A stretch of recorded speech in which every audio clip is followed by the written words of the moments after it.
As some of you may know, I'm a huge fan of comic books, or graphic novels as some people like to refer to them.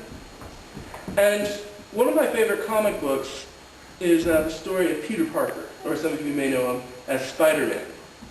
And one thing that I've noticed about Spider-Man is that anytime he gets himself in a rough spot, or if he starts to question why he's doing something, why should I keep on doing this? He always goes back to his origin. He always thinks back. That's one thing about a Spider-Man comic. You don't have to wait too long before you get a review of the origin, how Spider-Man came to be.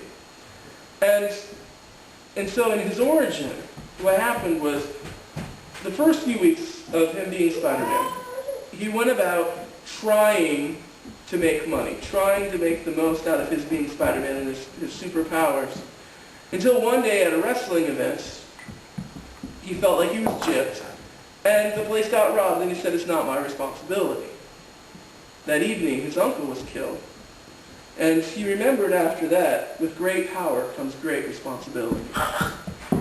And so, whenever Peter Parker finds himself in a place where he really doesn't want to do it anymore, he thinks back to his origin.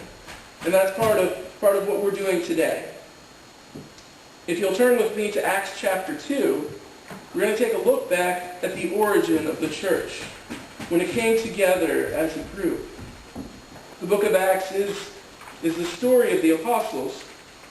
Not long after he appeared on the road to Emmaus, the book of Acts picks it up. As Jesus is taken up into heaven, he gives power to his apostles, and 120 people are gathered together in one place. While the 120 people are gathered together in this place, tongues of fire rest on each one of them. And the people that are gathered in Jerusalem, there was a large crowd of people that were there in Jerusalem at the time, and they were from all different parts of the world. And as they were speaking, they were able to be understood. Parthian, Mede, Elamites, rest of Mesopotamia, Judea, Cappadocia, Phrygia, regions of Asia, and they all were able to understand them in their own language. That was the amazing thing. From the 120 of them, people were able to understand what they were saying.